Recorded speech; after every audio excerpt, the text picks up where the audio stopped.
ಇದ್ದಂಗೆ ಕೇಂದ್ರದಲ್ಲಿ ಬಿಜೆಪಿ ಸರ್ಕಾರ 2014 ಕೇಂದ್ರದಲ್ಲಿ ಬಿಜೆಪಿ ಸರ್ಕಾರ ಬಂದಾದ್ಮೇಲೆ ನಮ್ಮ ರಾಜ್ಯದಲ್ಲಿ ಒಬ್ರು ಕೇಂದ್ರದಲ್ಲಿ ಮಂತ್ರಿ ಆಗಿದ್ರು ಅನಂತ್ ಕುಮಾರ್ ಹೆಗಡೆ ಅವರು. ಅವ್ರೇನ್ ಹೇಳಿದ್ರು, ನಮ್ಮ ಬಿಜೆಪಿ ಸರ್ಕಾರ ಬಂದಿರೋದೇ ಸಂವಿಧಾನ ಬದಲಾವಣೆ ಮಾಡಕ್ಕಂತ. ಅವ್ರಿಗೇನ 400 ಸೀಟ್ ಬಂದಿದ್ರೆ ಅದು ಅವ್ರು ಪ್ರಯತ್ನ ಮಾಡ್ತಾ ಇದ್ರು ಗೊತ್ತಿಲ್ಲ. ನಾವಂತೂ ಸುಲಭವಾಗಿ ಬಿಡ್ತಾ ಇದ್ದಿಲ್ಲ. ಅದು ಹೇಳಿರೋದು ಸತ್ಯ ತಾನೆ.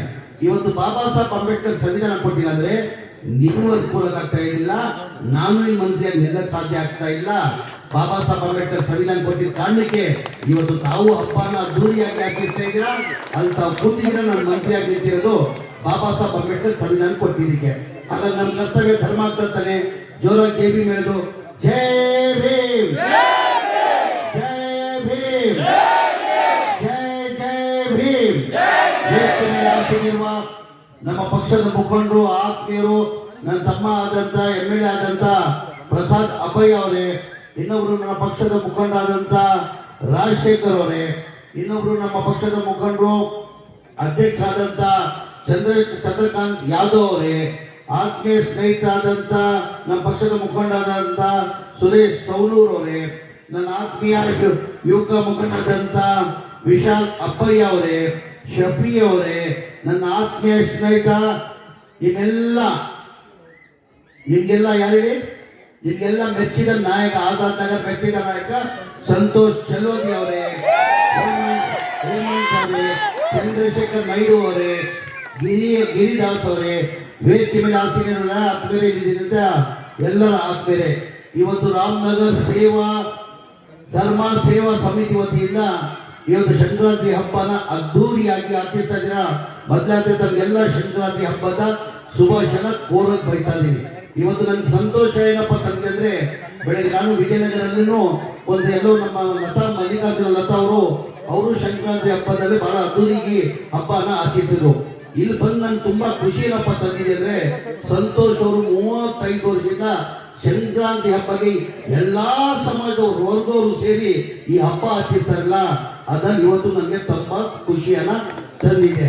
ಹಾಗಾಗಿ ಇನ್ನೊಂದು ಸಂತೋಷ್ ಅವರು ಹೇಳ್ತಾ ಇದ್ರು, ಇಲ್ಲ ಸರ್ ನಾವೆಲ್ಲ ಒಟ್ಟಾಗಿ ಎಲ್ಲ ಹಿಂದೂ, ಮುಸಲ್ಮಾನ್, ಕ್ರಿಶ್ಚಿಯನ್, ಸಿಖ್, ಇಸಾಯಿ ಎಲ್ಲ ಸೇರಿ ನಾವು 35 ವರ್ಷದಿಂದ ಈ ಹಬ್ಬನ ಆಚರಿಸ್ಕೊಂಡು ಬರ್ತಾ ಇದ್ರ ಜೊತೆಯಲ್ಲಿ ಗಣೇಶ ಹಬ್ಬ 11 ದಿನ ಕೂಡ್ತೀವಿ ನಾವು. ಒಂದಿನಕ್ಕೆ ಮುಸಲ್ಮಾನಿ ಎಲ್ಲ ತರ ಹಬ್ಬ, ಆ ಗಣೇಶದ್ದು ಎಲ್ಲ ಪೂಜೆ ಮಾಡೋದು, ಊಟ ಆಗ್ತದೆಲ್ಲ ಮುಸಲ್ಮಾನ್ ಬಂಧುಗಳು ಮಾಡ್ತಾರೆ ಅಂತ ಹೇಳಿದ್ರು. ಅದೂರಿ ನಮ್ಮ ವರ್ಕಿನಲ್ಲ ನಮ್ಮ ಇಂಡಿಯಾ ಅಂತ ಹೇಳಕ್ ಬಯಸ್ತಾ ಇದ್ದೀನಿ.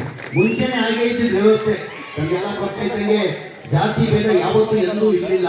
ಈ ಸಲ ಬಿಜೆಪಿಯವರು ಎತ್ತಿದ್ರು ಬೆಳೆದಾದ್ಮೇಲೆ ಜಾತಿ ಭೇದ ಮಾಡಿದ್ರೆ ತಮಗೆಲ್ಲ ಗೊತ್ತಿರೋ ವಿಚಾರ. ನಾನು ತಮಗೆಲ್ಲ ಒಂದು ಮಾಡಕ್ಕೆ ಸಂತೋಷ್ ಅವ್ರಿಗೂ ಒಂದು ಮಾತಾಡಕ್ ಕೇಳ್ತೀನಿ. ಬಿಜೆಪಿಯವ್ರು ಯಾವತ್ತನ ಇತಿಹಾಸ ನೋಡಿಯವರು, ಕಾಂಗ್ರೆಸ್ ಪಕ್ಷದ ಇತಿಹಾಸ ತೆಗಿದೀವಿ. ಯಾವ ಚುನಾವಣೆ ಬರ್ತದೆ ಜನಗಳ ಮಧ್ಯದಲ್ಲಿ ಹೋದ್ರೆ ಮತ ಕೇಳಕ್ಕೆ ನಾವು ನಮ್ಮ ಸಾಧನೆಯನ್ನ ತೋರಿಸಿ ನಾವು ಮತ ಕೇಳ್ತೀವಿ. ನಮ್ಮ ಸರ್ಕಾರ ಇತ್ತು, ನಮ್ಮ ಸರ್ಕಾರ ಇರುವಾಗ ನಾವು ಹಿಂಗ್ ಮಾಡಿದೀವಿ, ಮುಂದೆ ನಮ್ಮ ಸರ್ಕಾರ ಬಂದ್ರೆ ನಾವು ಈ ತರ ಮಾಡ್ತೀವಿ ಅಂತ ನಮ್ಮ ಸಾಧನೆಯನ್ನ ತೋರಿಸಿ ನಾವು ಮತ ಕೇಳ್ತೀವಿ. ಮೊನ್ನೆ ಚುನಾವಣೆಯಲ್ಲಿ ತಮಗೆಲ್ಲ ಗೊತ್ತಿದ್ದಂಗೆ 5 ಗ್ಯಾರಂಟಿಯನ್ನ ಘೋಷಣೆ ಮಾಡಿದ್ವಿ. ನಾವು 5 ಗ್ಯಾರಂಟಿ ಕೊಡ್ತೀರಂತ ಘೋಷಣೆ ಮಾಡಿ ನಮ್ಮ ಸಾಧನೆಯನ್ನ ತೋರಿಸಿ ನಾವು ಮತ ಕೇಳ್ತೀವಿ. ಯಾವತ್ತನ ಬಿಜೆಪಿಯವರು ಅವ್ರ ಸಾಧನೆಯನ್ನ ತೋರಿಸಿ ಮತ ಕೇಳಿದಾರ? ಹಿಂದೂ ಮುಸಲ್ಮಾನ್, ಹಿಂದೂ ಮುಸಲ್ಮಾನ್. ಅವ ಹಿಂದೂನು ಬೇಕಾಗಿಲ್ಲ, ಯಾವ ಮುಸಲ್ಮಾನೂ ಬೇಕಾಗಿಲ್ಲ. ಇಲ್ಲಿ ಹೆಚ್ಚಿನ ಸಂಖ್ಯೆಯಲ್ಲಿ ಅಲ್ಪಸಂಖ್ಯಾತರು ಇದ್ದಾರೆ. ಇವತ್ತು ಹಬ್ಬ ಆಚರಿಸ್ತಾ ಇದ್ದಾರೆ. ಹೆಚ್ಚಿನ ಸಂಖ್ಯೆಯಲ್ಲಿ ಅಲ್ಪಸಂಖ್ಯಾತರಿದ್ದಾರೆ. ನಮ್ಮ ಮುಸ್ಲಿಂ ಧರ್ಮದಲ್ಲಿ ಯಾವತ್ತೂ ಜಾತಿ ಭೇದ ಮಾಡಿ ಅಂತ ನಮ್ಮ ಇಸ್ಲಾಂ ಧರ್ಮ ನಮ್ಗೆ ಯಾವತ್ತೂ ಹೇಳ್ಕೊಟ್ಟಿಲ್ಲ. ಮಜಹಬ್ ನಹಿ ಸಿಖಾತಾ आपस में बैर रखना, हिंदी है हम, हिंदुस्तान हमारा, सारे जहां से अच्छा हिंदुस्तान हमारा. बीजेपी और भरे जब हिंदू मुसलमान ಅದು ಬಿಟ್ಟು ಯಾವತ್ತೂ ಅವ್ರು ಹೇಳ್ತಾರ ಸಾಧನೆಯನ್ನು ತೋರಿಸಿದಾರೆ. ಜನರು ಹೆಂಗ್ ನಂಬ್ತಾರೆ ಅಂತ ನಮ್ಗೆ ಆಶ್ಚರ್ಯ ಆಗ್ತದೆ. ಪ್ರಧಾನಮಂತ್ರಿಗಳೇ ಬಹಳ ನಂಬಿಕೆ ಇತ್ತು.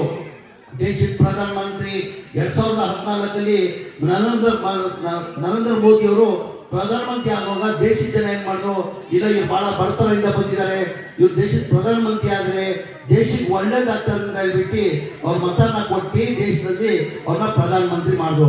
ಅವಾಗ ಏನಂದ್ರು, ಸಬ್ಕಾ ಸಾಥ್ ಸಬ್ಕಾ ವಿಕಾಸ್, ನಾನು ದೇಶಕ್ಕೆ ಹಂಗ್ ಮಾಡ್ತೀನಿ, ದೇಶಕ್ಕೆ ಹಿಂಗ್ ಮಾಡ್ತೀನಿ, ಎಲ್ಲಾ ಅಕೌಂಟ್ನಲ್ಲಿ 15 ಲಕ್ಷ ಹಾಕ್ತೀನಿ ಅಂದ್ರು.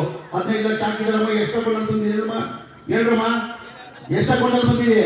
15 ಪೈಸಾನು ಯಾರ ಅಕೌಂಟಲ್ಲಿ ಹಾಕಿಲ್ಲ. 2,000 ಜನ ಯುವಕರಿಗೆ ನೌಕರಿ ಕೊಟ್ಟಿದ್ರು.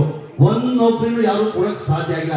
ಅದ್ರ ಇನ್ನೊಂದು ಜೊತೆಯಲ್ಲಿ ಇವತ್ತು ಡೀಸೆಲ್ ರೇಟ್ ಆಗಿದೆ ತಮ್ಗೆ ಗೊತ್ತಿದೆ, ಪೆಟ್ರೋಲ್ ರೇಟ್ ಏನಾಗಿದೆ ತಮ್ಗೆ ಗೊತ್ತಿದೆ, ಗೋಲ್ಡ್ ರೇಟ್ ಏನಾಗಿದೆ. ಗೋಲ್ಡ್ ರೇಟ್ ಇವತ್ತು 1 kgಗೆ 1,40,00,000 ಆಗಿದೆ. ಎಷ್ಟಾಗಿದೆ? 1,80,00,000 ಅಂದ್ರೆ 1 ಗ್ರಾಮ್ಗೆ ನನ್ನ ಅನ್ಸಿಗೆ 14,000 ರೂಪಾಯಿ. ಈಗ ಬಡವ ಪಾಪ ಒಂದು ತಾಳಿ ತಗೊಂಡ್ಬೇಕಾದ್ರೆ ಕನಿಷ್ಠ 3 ಗ್ರಾಮ್ ಆದ್ರೂ ಬೇಕಮ್ಮ. 3 ಗ್ರಾಮ್ ಕಡಿಮೆ ಅಂದ್ರೆ ಕಡಿಮೆ ಅಂದ್ರು 3 ಗ್ರಾಮ್ ಚಿನ್ನ ಆದ್ರೂ ತಗೊಂಡ್ಬೇಕು. ಒಂದು ಮದುವೆ ಮಾಡಿ ಒಂದು ತಾಳಿ ತಗೊಂಡ್ಬೇಕಾದ್ರೆ 3 ಗ್ರಾಮ್ ಬೇಕು. ಈ 3 ಗ್ರಾಮ್ ಈ ತಾಳಿ ತಗೊಂಡ್ಬೇಕಾದ್ರೆ ಕನಿಷ್ಠ 50,000 ಆಗ್ತದೆ. ಎಲ್ಲಿಂದ ಬಡವರು ತರೋಕ್ ಸಾಧ್ಯ? ಇವತ್ತು ಗ್ಯಾಸ್ ರೇಟ್ ಏನಾಗಿದೆ ಅದೆಲ್ಲ ಡೀಟೇಲ್ ಆಗಿದೆ, ವಿವರ ಆಗಿದೆ. ನಾನು ಜಾಸ್ತಿ ಏನ್ ಹೇಳಕ್ ಹೋಗಲ್ಲ. ದಯಮಾಡಿ ಇದೆಲ್ಲ ಅರ್ಥ ಮಾಡ್ಕೊಳ್ಬೇಕು. ಜನಗಳು ಏನಕ್ಕೆ ಅಂತ ಬಿಜೆಪಿ ಅಂತ ಏನೋ ಒಂದು ಸಾಧನೆ ಮಾಡ್ಬೇಕಿಲ್ಲಮ್ಮ. ಯಾವ ಸಾಧನೆ? ಉದಾಹರಣೆ ಅಪಸಾದ್ ಅಪ್ಪಾಯಿ ಅವರು ಹೇಳ್ದಂಗೆ ನಮ್ಮ ಸ್ಲಮ್ ಬೋರ್ಡ್ ಮನೆಗಳು ಹಿಂದಿನ ಸರ್ಕಾರದಲ್ಲಿ ಸಿದ್ದರಾಮಯ್ಯ ಸಾಹೇಬರು ಮುಖ್ಯಮಂತ್ರಿ ಇರುವಾಗ 2014, 15, 16, 17, 18 1,80,253 ಮನೆಗಳು ಸ್ಯಾಂಕ್ಷನ್ ಮಾಡಿದ್ರು ಹಿಂದಿನ ಸರ್ಕಾರದಲ್ಲಿ ಸಿದ್ದರಾಮಯ್ಯ ಮುಖ್ಯಮಂತ್ರಿ ಇರುವಾಗ. ಆಮೇಲೆ ಸಮ್ಮಿಶ್ರ ಸರ್ಕಾರ ಬಂತು. ಕುಮಾರಸ್ವಾಮಿ ಅವರು 1.5 ತಿಂಗಳು ಮುಖ್ಯಮಂತ್ರಿ ಆಗಿದ್ರು. ಯಡಿಯೂರಪ್ಪ ಅವರು 2 ವರ್ಷ ಮುಖ್ಯಮಂತ್ರಿ ಆಗಿದ್ರು. ಬಸವರಾಜ ಬೊಮ್ಮಾಯಿ ಅವರು 2 ವರ್ಷ ಮುಖ್ಯಮಂತ್ರಿ ಆಗಿದ್ರು. ಒಂದು ಮನೆನೂ ಸ್ಯಾಂಕ್ಷನ್ ಮಾಡಿಲ್ಲ, ಒಂದು ಮನೆನೂ ಕೊಡೋಕೆ ಸಾಧ್ಯ ಆಗಿಲ್ಲ. ಕಾರಣ ಅಂದ್ರೆ ಒಂದು ಮನೆ ಕಟ್ಟಬೇಕಾದ್ರೆ 7.5 ಲಕ್ಷ ರೂಪಾಯಿ ಆಗ್ತದಮ್ಮ. ಕೇಂದ್ರ ಸರ್ಕಾರದಿಂದ 1.5 ಲಕ್ಷ ಪ್ರಧಾನ ಮಂತ್ರಿ ಆವಾಸ್ ಯೋಜನೆ ಅಂತ ಹೇಳ್ಬಿಟ್ಟು 1.5 ಲಕ್ಷ ಸಬ್ಸಿಡಿ ಕೊಡ್ತಾರೆ. ಆ ಬಡವ್ರ ಮನೆ ಕಟ್ಟಕ್ಕೆ 18% GST ಹಾಕಿ 1,32,000 ವಾಪಸ್ ತಗೊಳ್ತಾರೆ. 1.5 ಲಕ್ಷ ಕೊಡ್ತಾರೆ, ಸಂತೋಷ. 1.5 ಲಕ್ಷ ಕೊಡ್ತಾರೆ, 18% GST ಹಾಕ್ಬಿಟ್ಟು 1,32,000 ರೂಪಾಯಿ ವಾಪಸ್ ತಗೊಳ್ತಾರೆ. ಆ ಕಾರಣಕ್ಕೆ ಕಾಸು ಏನಾಗ್ತದೆ? GST ಹಾಕಿದ ಕಾರಣಕ್ಕೆ 7.5 ಲಕ್ಷ ಆಗ್ತದೆ. ಕೇಂದ್ರ ಸರ್ಕಾರದಿಂದ 1.5 ಲಕ್ಷ ಕೊಡ್ತಾರೆ, ರಾಜ್ಯ ಸರ್ಕಾರದಿಂದ ನಾವೇನ್ ಮಾಡ್ತೀವಿ 1.5 ಲಕ್ಷ ಕೊಡ್ತೀವಿ. 7.5 ಲಕ್ಷ 3 ಲಕ್ಷ ಹೋದ್ರೆ 4.5 ಲಕ್ಷ ಬೆನಿಫಿಷರಿ ಕೊಡ್ಬೇಕಾಗಿತ್ತು. ಟೋಟಲ್ 1,80,253 ಮನೆಗೆ 7,400 ಕೋಟಿ ರೂಪಾಯಿ ಬೆನಿಫಿಷರಿ ಪೇಮೆಂಟ್ ಬರಬೇಕಾಗಿತ್ತು. ಬರೇ 310 ಕೋಟಿ ಬಂದಿದೆ. ಯಾರೋ 5,000 ಕೊಟ್ಟವ್ರೆ, ಯಾರೋ 10,000 ಕೊಟ್ಟವ್ರೆ, ಯಾರೋ 15,000 ಕೊಟ್ಟವ್ರೆ. ಅದ್ಮೇಲೆ ಬಡವರು ಕೊಡಕ್ ಸಾಧ್ಯ ಆಗಲ್ಲ. ಜನ ಎಲ್ಲ ಪಾಪ ಬೀದಿರು. ಈ ಕಾಂಟ್ರಾಕ್ಟರ್ಗಳು ಏನ್ ಮಾಡಿದ್ರು? 1,80,000 ಮನೆಗಳನ್ನೇ ಆ ಡೆಮಾಲಿಷ್ ಮಾಡ್ಬಿಟ್ಟು ಏನ್ ಮಾಡಿದ್ದಾರೆ? ಆ 3 ಲಕ್ಷ ಕೇಂದ್ರ ಸರ್ಕಾರದ ಮತ್ತೆ ರಾಜ್ಯ ಸರ್ಕಾರ ನಾವೇನ್ ಕೊಡ್ತೀವಿ ಅದರ ಪಿಲ್ಲರ್ ಹಾಕಿ ಬಿಟ್ಬಿಟ್ಟಿದ್ರು. ಎಲ್ಲಾ ಕಂಪ್ಲೀಟ್ ಆಗಿತ್ತು. ನಮ್ಮ ಸರ್ಕಾರ ಬಂದಾದ್ಮೇಲೆ, ನಾನು ವಸತಿ ಮಂತ್ರಿ ಆದ್ಮೇಲೆ, ಪ್ರಸಾದ್ ಅಪ್ಪಾಯಿ ಅವರು ಚೇರ್ಮನ್ ಆದ್ಮೇಲೆ, ನನ್ನ ಗಮನಕ್ಕೆ ಬಂದಾದ್ಮೇಲೆ ಒಂದು ಮನೇನು ಪಾಪ ಕಟ್ಟಕ್ ಸಾಧ್ಯ ಆಗಲ್ಲ, ಬಡವ್ರು ದುಡ್ಡು ಕೊಡಕ್ ಸಾಧ್ಯ ಆಗಲ್ಲ ಅಂತ ನಾವು ಹೆಂಗಪ್ಪ ಮನೆ ಮುಖ್ಯಮಂತ್ರಿ ಗಮನಕ್ಕೆ ತಂದಿದ್ದು. ಇದಕ್ಕೆಲ್ಲ ಗೊತ್ತಿದ್ದಂಗೆ ಗ್ಯಾರಂಟಿಗಳಿಗೆ ಕನಿಷ್ಠ 55,000 ರಿಂದ 60,000 ಕೋಟಿ ಆಗ್ತದಮ್ಮ. ಈ 5 ಗ್ಯಾರಂಟಿಗಳು ಏನ್ ಕೊಡ್ತಾ ಇದೀವಿ? ಮನೆಗೆ 2,000 ರೂಪಾಯಿ ಕೊಡ್ತಾ ಇದ್ದೇನೆ. ಮನೆಗೆ ಬರ್ತಾ ಇದೆಯಲ್ಲಮ್ಮ, ಕೈ ಹತ್ರಮ್ಮ ಯಾರು ಕೊಡ್ತಾ ಇದೆ ಅಂತ. ಮನೆಗೆ 2,000 ರೂಪಾಯಿ ಬರ್ತಾ ಇದ್ದಾನೆ. ಆಮೇಲೆ 5 kg ಅಕ್ಕಿ ಇದ್ದು 10 kg ಅಕ್ಕಿನ ಮಾಡಿರೋ ತಮಗೆಲ್ಲ ಗೊತ್ತಿರೋದು ವಿಚಾರ. 5 kg ಕೊಡ್ತಾ ಇದ್ವಿ, 5 kg ಹಣ ಕೊಡ್ತಾ ಇದ್ವಿ. ಈಗ 5 kg ಬಗ್ಗೆ ದುಡ್ಡು ಬಗ್ಗೆ ಒಂದು 5 ಮೆಟೀರಿಯಲ್ 5 kg ಮೆಟೀರಿಯಲ್ ಕೊಡ್ಬೇಕಂತ ತೀರ್ಮಾನ ಮಾಡಿದ್ವಿ. 200 ಯೂನಿಟ್ ಕರೆಂಟ್ ಫ್ರೀ ಕೊಡ್ತಾರೆ, ತಮಗೆಲ್ಲ ಗೊತ್ತಿರೋದಿಲ್ಲ. ನಮ್ಮ ಎಲ್ಲಾ ರಾಜ್ಯದಲ್ಲಿ, ಇಡೀ ರಾಜ್ಯದಲ್ಲಿ ನಮ್ಮ ಹೆಣ್ಮಕ್ಳು ಎಲ್ಲಿ ಬೇಕಾದ್ರೆ ಬಸ್ಸಲ್ಲಿ ಫ್ರೀ ಅಡ್ಡಾಡ್ತಿದ್ದಾರಮ್ಮ. ನೀವು ಅಡ್ಡಾಡ್ತೀರ ಇಲ್ಲಮ್ಮ? ಹೇಳ್ರಮ್ಮ, ಹೌದಾನೆ. ಅದ್ರ ಜೊತೆ ಡಿಪ್ಲೊಮಾ ಹೋಲ್ಡರ್ಸ್ಗಳಿಗೆ 1,500 3,000 ರೂಪಾಯಿ ನಾವು ಕೊಟ್ಕೊಂಡು ಬರ್ತಾ ಇದ್ವಿ. ಇದೇ ವಿರೋಧ ಪಕ್ಷದವ್ರು ಏನಂದ್ರು? ಈ ಚುನಾವಣೆ ಟೈಮಲ್ಲಿ ಬರೀ ರಾಜ್ಯ ಭಾಷಣ ಮಾಡಿದ್ದಾರೆ, ಈ ಗ್ಯಾರಂಟಿಗಳು ಕೊಡೋಕೆ ಸಾಧ್ಯ ಆಗಲ್ಲ, ಈ ಗ್ಯಾರಂಟಿಗಳು ಕೊಡ್ಬೇಕಾದ್ರೆ ಕನಿಷ್ಠ 55,000 ರಿಂದ 60,000 ಕೋಟಿ ಆಗ್ತದೆ. ನಮ್ಮ ಸರ್ಕಾರ ಬಂದು ಒಂದೇ ದಿನದಲ್ಲಿ ಈ 5 ಗ್ಯಾರಂಟಿಯನ್ನು ಲಾಗು ಮಾಡೋದು ತಮಗೆಲ್ಲ ಗೊತ್ತಿರೋದೇ ವಿಚಾರ. ಅದರಲ್ಲಿ